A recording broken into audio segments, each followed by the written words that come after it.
Hello dear students, welcome to Phoenix Technos. Kerala PSC Polytechnic lecture communication system, communication engineering syllabus particular area elementary signals, classification of elementary signals, LTE system. A particular portion base previous year repeat important questions. Questions relate concepts in the class discuss. First question is determine which of the following is a periodic signal. 4 different signals തന്നിട്ടുണ്ട്. ആ 4 different സിഗ്നൽസിലെ ഏത് signal ആണ്, ഏത് X of T continuous time signal X of T ആണ് periodic signal എന്നാണ് ചോദിച്ചിരിക്കുന്നത്. First option ഇതാണ്. X of T equal to 3 times cosine of 4t plus sine of pi t ആണ്. ഇതാണ് തന്നിരിക്കുന്നത്. ഇവിടെ രണ്ട് സൈനുസോഡൽ സിഗ്നൽസിന്റെ സമ്മായിട്ടാണ് എക്സ് ഓഫ് ടി റെപ്രസെന്റ് ചെയ്തിരിക്കുന്നത്. ഇവിടെ ഫസ്റ്റ് സൈനുസോഡൽ സിഗ്നൽ നോക്കിയാല് കോസ് ഒമേഗ ടിയില് ഫസ്റ്റ് ഒമേഗ 1 എന്താണ് 4 ആണ്. സൈൻ പൈ ടിയില് ഒമേഗ 2 ഈക്വൽ നമുക്ക് എന്തെന്ന് പറയാം, പൈ എന്ന് പറയാം. ഷോർട്ട് കട്ട് ആയിട്ട് ഓർത്തിരിക്കുക, സൂപ്പർ പൊസിഷൻ ഓഫ് സൈനസോഡൽ സിഗ്നൽസിന്റെ റെപ്രസെന്റേഷൻ ആയിട്ട് ഒരു continuous time or discrete time signals തന്നാല് ഡിഫറെന്റ് ആംഗുലർ ഫ്രീക്വൻസിയിൽ omega 1, omega 2 etcetera up to omega എന്നില് ഒരു ഗ്രേറ്റസ്റ്റ് കോമൺ ഡിവൈസർ ഇല്ലെങ്കിൽ, അല്ലെങ്കിൽ ഏതെങ്കിലും ഒരു ടൈമില് പൈയുടെ പ്രസൻസ് ഇല്ല, അല്ലെങ്കിൽ ഏതെങ്കിലും ഒരു ടൈമില് പൈ എക്സ്ട്രാ ഉണ്ടെങ്കിൽ നമുക്ക് പറയാം ആ സിഗ്നൽ ഒരിക്കലും എന്തായിരിക്കത്തില്ല, പീരിയോഡിക് ആയിരിക്കത്തില്ല. കാരണം ഒരു സിഗ്നൽ പീരിയോഡിക് ആണെങ്കിൽ the ratio of the angular frequency with respect to any fundamental frequency എന്തായിരിക്കണം, an integer divided by another integer ആയിരിക്കണം, അല്ലെങ്കിൽ റാഷണൽ നമ്പറിന്റെ ഫോർമാറ്റിലായിരിക്കണം. ഈ പർട്ടിക്കുലർ ക്വസ്റ്റ്യനില് 4 ഡിവൈഡഡ് ബൈ പൈ എന്നാണ് കിട്ടുന്നത്. നമുക്കറിയാം പൈ എന്ന് പറയുന്നത് എന്തല്ല, ഒരു റാഷണൽ നമ്പർ അല്ല. ദെർഫോർ 4നും പൈക്കും ഒരു റാഷണൽ കോമൺ ഡിവൈസർ പറയാൻ പറ്റില്ല. ദെർഫോർ ഇവിടെ എക്സ് ഓഫ് ടി എന്ന് പറയുന്ന സിഗ്നൽ എന്തായിരിക്കും, നോൺ പീരിയോഡിക് ആയിരിക്കും. ഫസ്റ്റ് സിഗ്നൽ എന്താണ്, നോൺ പീരിയോഡിക് ആണ്. അത് ഷോർട്ട് കട്ട് ആയിട്ട് ഓർത്തിരിക്കുക. ഒരു സൂപ്പർ പൊസിഷൻ ഓഫ് എന്താണ് സൈനസോഡൽ സിഗ്നൽസ് ആയിട്ട് ഒരു എക്സ് ഓഫ് ടി റെപ്രസെന്റ് ചെയ്താല് ഏതെങ്കിലും ഒരു സൈനസോഡൽ ടേമില് പൈ ആബ്സെന്റ് ആണെങ്കിൽ, അല്ലെങ്കിൽ പൈ ബാക്കി ടേംസിൽ ഇല്ല, ഒരു ടേമിൽ മാത്രം പൈ എക്സ്ട്രാ ഉണ്ടെങ്കിൽ എന്തായിരിക്കും, അല്ലെങ്കിൽ എയ്തർ ഓഫ് അല്ലെങ്കിൽ അറ്റ്ലീസ്റ്റ് 1 സിഗ്നലില് പൈയുടെ പ്രസൻസ് ഇല്ലെങ്കിൽ എന്തായിരിക്കും, ആ സിഗ്നല് നോൺ പീരിയോഡിക് ആയിരിക്കും.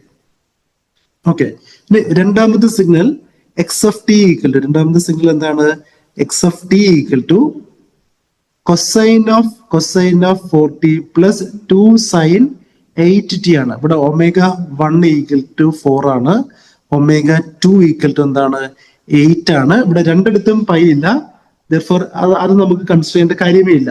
ഇനി 4ഉം 8 നോക്കിയാല് 4നും 8നും എന്തുണ്ട്, ഒരു കോമൺ ഡിവൈസർ ഉണ്ട്. ഒമേഗ 1 ഡിവൈഡ് ബൈ ഒമേഗ 2 എടുത്താല് 4 ഡിവൈഡ് ബൈ 8 ആണ് കിട്ടുന്നത്. വിച്ച് ഇസ് ഈക്വൽ ടു എന്തായിരിക്കും, a rational number divide by അല്ലെങ്കിൽ a integer divide by another integer ആയിരിക്കും. 1/2 ഒരു റാഷണൽ നമ്പർ ആണ്. therefore second signal x of T equal to cos 4t plus 2 sine 8t എന്തായിരിക്കും, ഒരു periodic signal ആയിരിക്കും. ഇനി ആ സെയിം ക്വസ്റ്റ്യനില് what is the fundamental period എന്ന ക്വസ്റ്റ്യൻ ചോദിച്ചാൽ ഈസി ആയിട്ട് നമുക്ക് കണ്ടുപിടിക്കാം. Omega 1, omega 2 etcetera up to omega n ഉണ്ടെങ്കിൽ ഫസ്റ്റ് ഫൈൻഡ് ചെയ്യുക what is the highest common divisor. 4ന്റെ 8ന്റെയും ഹയസ്റ്റ് കോമൺ ഡിവൈസർ എന്തായിരിക്കും, 4 ആയിരിക്കും. therefore നമുക്ക് പറയാം the angular frequency corresponds to the fundamental frequency, അല്ലെങ്കിൽ the angular frequency corresponds to the fundamental time period equal to എന്തായിരിക്കും, the greatest common divisor ആയിരിക്കും. Which is equal to എന്തായിരിക്കും, 4 ആയിരിക്കും. 4 എന്ന് പറയുന്നത് എന്താണ്, 2π ഇൻറ്റു ഫ്രീക്വൻസി ആണ്, അല്ലെങ്കിൽ 2π ഡിവൈഡ് ബൈ ടി ആണ്. therefore the time period equal to എന്തായിരിക്കും, 2π ഡിവൈഡ് ബൈ 4 ആയിരിക്കും. Which is equal to pi divide by 2 ആയിരിക്കും. ഓക്കെ, അന്നേരം ഫണ്ടമെന്റൽ ഫ്രീക്വൻസി കിട്ടിയാൽ ഈസി ആയിട്ട് നമുക്ക് എന്ത് കണ്ടുപിടിക്കാം, ഫണ്ടമെന്റൽ ടൈം പീരീഡ് കണ്ടുപിടിക്കാം. Fundamental frequency is the highest common divisor of individual frequency ആയിരിക്കും. ക്ലിയർ ആണെന്ന് കരുതുന്നു. Option C x of T equal to, option C എന്താണ്? X of T equal to unit step signal u of t, unit step signal ആണ് u of t plus 2 times sine 3t ആണ്. വളരെ important ആണ് ഈ option. U of T എന്ന് പറയുന്നത് നമുക്കറിയാം എന്താണ്? ഒരു കോസൽ സിഗ്നൽ ആണ്. ടി ഗ്രേറ്റർ ദാൻ സീറോയിൽ മാത്രം ഒരു യൂണിറ്റ് ആംപ്ലിറ്റ്യൂഡ് തരുന്ന ഒരു സിഗ്നൽ ആണെന്ത്? U of t. T equal to സീറോയിൽ അതെന്തായിരിക്കും? ഡിസ്കണ്ടിന്യൂസ് ആയിരിക്കും. ഡിസ്കണ്ടിന്യൂസ് പോയിന്റിൽ യു ഓഫ് ടിയുടെ ആംപ്ലിറ്റ്യൂഡ് ആക്ച്വലി 1/2 ആണ്. അന്നേരം ഓർത്തിരിക്കുക, യു ഓഫ് ടി ഒരു കോസൽ സിഗ്നൽ ആണ്. അതിന്റെ മാഗ്നിറ്റ്യൂഡ് 1 ആയിരിക്കും for any positive time value. അതിന്റെ കൂടെ എന്ത് ആഡ് ചെയ്യണം? ഒരു 2 ടൈംസ് സൈൻ 3t ആഡ് ചെയ്യണം. ഒരു 2 ആംപ്ലിറ്റ്യൂഡ് ഉള്ള ഒരു continuous time periodic signal add ചെയ്യണം? സൈനസോയ്ഡൽ സിഗ്നൽ ആഡ് ചെയ്യണം. ഇങ്ങനെ ആഡ് ചെയ്താൽ നമുക്ക് റിസൾട്ടന്റ് ആയിട്ട് കിട്ടുന്ന എന്തായിരിക്കും? ലെഫ്റ്റ് സൈഡില് original sinusoidal signal with amplitude 2 തന്നായിരിക്കും. -2 to +2 ആയിരിക്കും. റൈറ്റ് സൈഡില് അതിന്റെ ഒറിജിനൽ ആംപ്ലിറ്റ്യൂഡിന്റെ കൂടെ എന്ത് ആഡ് ചെയ്യും? 1 എന്ന് പറഞ്ഞൊരു ഡി സി വാല്യൂ ആഡ് ചെയ്യും. ഡി സി വാല്യൂ ആഡ് ചെയ്താല് നമുക്കറിയാം ഒരു കപ്പാസിറ്റർ വോൾട്ടേജ് ഒരു സൈനസോയ്ഡൽ വോൾട്ടേജിന്റെ കൂടെ ആഡ് ചെയ്താല് ആ സിഗ്നൽ എന്തായിരിക്കും? ഒരു ക്ലാംപ്ഡ് സിഗ്നൽ ആയിരിക്കും. Therefore ആ സൈനസോയ്ഡൽ സിഗ്നൽ എങ്ങോട്ട് പോകും? മുകളിലോട്ട് പോകും. ആ മുകളിലോട്ട് പോകുമ്പം അതിന്റെ ഹയസ്റ്റ് ആംപ്ലിറ്റ്യൂഡ് എന്തായിരിക്കും? 3 ആയിരിക്കും. ലോവസ്റ്റ് ആംപ്ലിറ്റ്യൂഡ് -1 ആയിരിക്കും. ഇവിടെ നമുക്ക് ലെഫ്റ്റ് സൈഡിലെ സിഗ്നലിന്റെ ആംപ്ലിറ്റ്യൂഡ് അല്ല, റൈറ്റ് സൈഡിലെ സിഗ്നലിന്റെ ആംപ്ലിറ്റ്യൂഡ്. നമുക്കറിയാം ഒരു സിഗ്നൽ പീരിയോഡിക് ആകണമെങ്കിൽ -∞ to +∞ വരെ ഒരു സെയിം മാഗ്നിറ്റ്യൂഡ് പീരിയോഡിക്കലി എന്ത് ചെയ്യണം? റിപ്പീറ്റ് ചെയ്യണം. ഇവിടെ നെഗറ്റീവ് ടൈമിൽ ഡിഫറെന്റ് ആംപ്ലിറ്റ്യൂഡ് ആണ്, റൈറ്റ് സൈഡിൽ അല്ലെങ്കിൽ പോസിറ്റീവ് ടൈമിൽ എന്താണ്? ഡിഫറെന്റ് ആംപ്ലിറ്റ്യൂഡ് ആണ്. Therefore ഈ സിഗ്നൽ എന്തായിരിക്കും? ഒരു നോൺ പീരിയോഡിക് സിഗ്നൽ ആയിരിക്കും.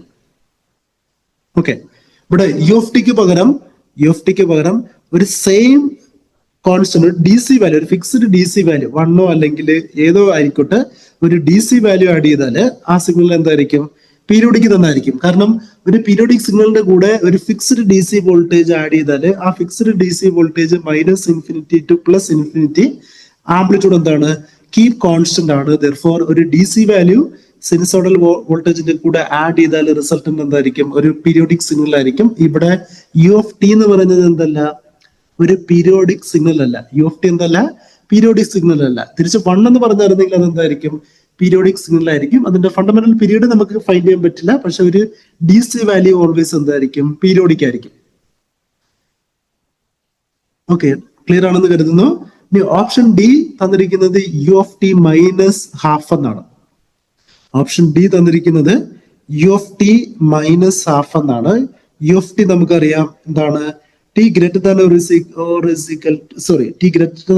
ഈക്വൽ ടു സീറോയില് അല്ലെങ്കിൽ ടി ഗ്രേറ്റർ ദാൻ സീറോയില് 1 ആംപ്ലിറ്റ്യൂഡ് തരുന്ന ഒരു സിഗ്നൽ ആണെന്ത്? Unit step signal. അതിൽ നിന്ന് ഒരു 1/2 ആംപ്ലിറ്റ്യൂഡ് സബ്ട്രാക്ട് ചെയ്താൽ, 1/2 എന്ന് പറഞ്ഞാൽ എന്താണ്? Constant fixed amplitude of 1/2 going from -∞ to +∞, subtract ചെയ്താൽ റിസൾട്ടന്റ് ആയിട്ട് കിട്ടുന്ന സിഗ്നൽ എന്തായിരിക്കും? നെഗറ്റീവ് ടൈമിൽ കിട്ടുന്ന ആംപ്ലിറ്റ്യൂഡ് -1/2 ആയിരിക്കും. കാരണം യു ഓഫ് ടിയില് എന്ത് ഇല്ല? ആംപ്ലിറ്റ്യൂഡ് ഇല്ല for negative value of time. Therefore 0 -1/2 എന്തായിട്ട് മാറും? -1/2 ആയിട്ട് മാറും. -∞ to 0 വരെ. തിരിച്ച് പോസിറ്റീവ് ടൈമില് യു ഓഫ് ടിയുടെ ആംപ്ലിറ്റ്യൂഡ് 1 ആണ്. 1ൽ നിന്ന് 1/2 സബ്ട്രാക്ട് ചെയ്താൽ നമുക്ക് എന്ത് കിട്ടും? +1/2 കിട്ടും. Therefore ഈ സിഗ്നലിന്റെ ആംപ്ലിറ്റ്യൂഡ് നെഗറ്റീവ് ടൈമിലും പോസിറ്റീവ് ടൈമിലും എന്താണ്? ഡിഫറെന്റ് ആണ്. ഇത് ലൈക്ക് ഒരു സ്റ്റെപ്പ് സിഗ്നൽ പോലാണ്. പക്ഷെ അത് കണ്ടിന്യൂസ് ആയിട്ട് എന്താണ്? ടി ഈക്വൽ ടു 0 ആണ്. അതുപോലെ ആംപ്ലിറ്റ്യൂഡ് എന്താണ്? ഡിഫറെന്റ് ആണ്. Therefore ഇത് ഒരിക്കലും പീരിയോഡിക്കലി റിപ്പീറ്റ് ചെയ്തെന്ന് പറയാൻ പറ്റില്ല. Therefore ഓപ്ഷൻ ഡി എന്തായിരിക്കും? റോങ് ആയിരിക്കും. Therefore ഏത് ആൻസർ ആയിരിക്കും കറക്റ്റ് ആൻസർ? ഓപ്ഷൻ ബി ആയിരിക്കും correct answer.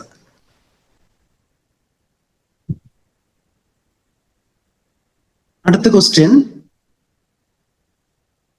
a system is described by t of x of n, a discrete time signal x of n നെ transform ചെയ്തു അല്ലെങ്കിൽ ഓപ്പറേറ്റ് ചെയ്തു.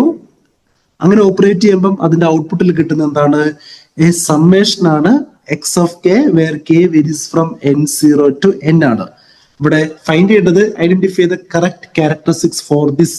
ഇതൊരു സിസ്റ്റമാണ്, ഒരു സിസ്റ്റത്തിന്റെ റെപ്രസെന്റേഷൻ ആണ് ക്വസ്റ്റ്യൻ തന്നിരിക്കുന്നത്. Where T of X of N equal to നമുക്ക് എങ്ങനെ റെപ്രസെന്റ് ചെയ്യാം? y ഓഫ് n എന്ന് റെപ്രസെന്റ് ചെയ്യാം. y of n equal to summation of X of K ആണ്. എക്സ് ഓഫ് കെയുടെ സമ്മേഷൻ ആണ്. കെയുടെ variation going from n0 to the present value n ആണ്. ഓക്കെ, ഇവിടെ നോക്ക് ഓപ്ഷൻ തന്നിരിക്കുന്നത് based on causality, based on linearity and based on എന്താണ്? Memory ആണ്. നാല് different options based on 3 property ആണ് തന്നിരിക്കുന്നത്. Causality, linearity and memory property. ഇവിടെ നോക്ക്, ഫസ്റ്റ് കോസാലിറ്റി നോക്കിയാൽ ഇവിടെ n0യുടെ വാല്യൂ നമുക്ക് അറിഞ്ഞൂടാ. n0 ക്വസ്റ്റ്യൻ തന്നിട്ടില്ല. n0 ലെസ് ദാൻ n ആണോ ഗ്രേറ്റർ ദാൻ n ആണോ? ദെർഫോർ അങ്ങനെ ക്വസ്റ്റ്യനില് n0യുടെ വാല്യൂ തന്നിട്ടില്ലെങ്കിൽ ഒരിക്കലും നമുക്ക് ഇതിനൊരു കോസൽ സിസ്റ്റമായിട്ട് അസ്യൂം ചെയ്യാൻ പറ്റില്ല. കാരണം n0 ഗ്രേറ്റർ ദാൻ n ആണെങ്കിൽ, n0യുടെ വാല്യൂ ഗ്രേറ്റർ ദാൻ n ആണെങ്കിൽ നമുക്ക് പറയാം y ഓഫ് n എടുക്കുമ്പം ആ y ഓഫ് n ആരെ ഡിപ്പെൻഡ് ചെയ്യുന്നു? y ഓഫ് n-നേക്കാളും കൂടുതലായിട്ടുള്ള ഒരു വാല്യൂ n0നെ ഡിപ്പെൻഡ് ചെയ്യുന്നു. ദെർഫോർ ഈ സിസ്റ്റം എന്തായിരിക്കും? ഫ്യൂച്ചർ വാല്യൂസ് ഓഫ് ഇൻപുട്ടിനെ ഡിപ്പെൻഡ് ചെയ്യുന്ന ഒരു സിസ്റ്റം ആയിരിക്കും. ദെർഫോർ ഈ സിസ്റ്റം എന്തായിരിക്കും? ഒരു നോൺ കോസൽ സിസ്റ്റം ആയിരിക്കും. ഇതൊരു കോസൽ സിസ്റ്റം ആണെങ്കിൽ ക്വസ്റ്റ്യനിൽ തന്നിരിക്കണമായിരുന്നു where n0 less than n എന്ന് ക്വസ്റ്റ്യനിൽ തന്നിരുന്നെങ്കിൽ നമുക്ക് പറയാം ഇതെന്തായിരിക്കും? ഒരു കോസൽ സിസ്റ്റം ആയിരിക്കും. n0 ലെസ് ദാൻ n ആണെങ്കിൽ 0 to n വരെ ആയിരിക്കും എക്സ് ഓഫ് കെ ആഡ് ചെയ്യുന്നത്. ദെർഫോർ ആ സിസ്റ്റം എന്തായിരിക്കും? പാസ്റ്റ് വാല്യൂ മുതൽ പ്രസന്റ് വാല്യൂ വരെ അക്യുമുലേറ്റ് ചെയ്യുന്ന ഒരു അക്യുമുലേറ്റർ ആയിരിക്കും. ഒരു അക്യുമുലേറ്റർ സിസ്റ്റം ആയിരിക്കും. ഓൾവേസ് അക്യുമുലേറ്റർ സിസ്റ്റം എന്തായിരിക്കും? ഒരു കോസൽ സിസ്റ്റം ആയിരിക്കും. ദെർഫോർ ഇവിടെ ക്വസ്റ്റ്യനിൽ പറയാത്തത് കൊണ്ട് നമുക്ക് പറയാം ഈ സിസ്റ്റം എന്തായിരിക്കും? If n0 greater than n ആണെങ്കിൽ സിസ്റ്റം എന്തായിട്ട് മാറും? ഒരു നോൺ കോസൽ സിസ്റ്റം ആയിട്ട് മാറും. Okay, second property based on linearity ആണ്. നമുക്കറിയാം always integration or summation or differentiation or difference എന്തായിരിക്കും? ഒരു ലീനിയർ ഓപ്പറേഷൻ ആയിരിക്കും. ഒരു ഇന്റഗ്രേഷന്റെ കൂടെ അല്ലെങ്കിൽ ഒരു സമ്മേഷന്റെ കൂടെ ഒരു DC വാല്യൂ ആഡ് ചെയ്താൽ മാത്രം അത് നോൺ ലീനിയർ സിസ്റ്റം ആയിട്ട് മാറും. തിരിച്ച് ഒരു എന്താണ് ഇൻഡിപെൻഡന്റ് സമ്മേഷൻ അല്ലെങ്കിൽ ഒരു ഇൻഡിപെൻഡന്റ് ഡിഫറൻസിയേഷൻ ഓർ ഇന്റഗ്രേഷൻ ഒക്കെ എന്തായിരിക്കും? ഒരു ലീനിയർ ഓപ്പറേഷൻ ആയിരിക്കും. ദെർഫോർ ഈ തന്നിരിക്കുന്ന സിസ്റ്റത്തില് എക്സ് ഓഫ് കെക്ക് പകരം എത്ര നമ്പർ ഓഫ് സിഗ്നൽസ് എന്താണ് ആഡ് ചെയ്താലും അതിന്റെ ഔട്ട്പുട്ട് റെസ്പോൺസ് എന്തായിരിക്കും? ഓരോ റെസ്പോൺസിന്റെയും സം ആയിരിക്കും. ദെർഫോർ ഈ സിസ്റ്റം എന്തായിരിക്കും? ഒരു ലീനിയർ സിസ്റ്റം ആയിരിക്കും. നോൺ കോസൽ ആണ്, ലീനിയർ ആണ്. ഇവിടെ നോക്ക്, ഇവിടെ എക്സ് ഓഫ് എന്നിന്റെ y ഓഫ് എന്നിന്റെ വാല്യൂ ഇൻപുട്ടിൽ കൊടുത്ത എക്സ് ഓഫ് എന്നിന്റെ കുറെ സാമ്പിൾസിന്റെ എക്സ് ഓഫ് കെ എന്ന് പറഞ്ഞാൽ എന്താണ്? The samples corresponds to the actual signal X of n ആണ്. ആ എല്ലാ സാമ്പിൾസിന്റെയും summation where k going from n0 to n വരെ ആഡ് ചെയ്തിട്ടാണ് y ഓഫ് n പ്രൊഡ്യൂസ് ചെയ്യുന്നത്. Therefore past present and future വാല്യൂസിന് ആഡ് ചെയ്തിട്ടായിരിക്കാം y ഓഫ് n പ്രൊഡ്യൂസ് ചെയ്യുന്നത്. ദെർഫോർ ഈ സിസ്റ്റത്തിന് ഒരു എന്ത് വേണം? മെമ്മറി വേണം. ദെർഫോർ ഈ സിസ്റ്റം എന്തായിരിക്കും? ഒരു മെമ്മറി ഉള്ള സിസ്റ്റം ആയിരിക്കും. ദെർഫോർ നോട്ട് മെമ്മറി ലെസ് എന്ന് നമുക്ക് പറയാം.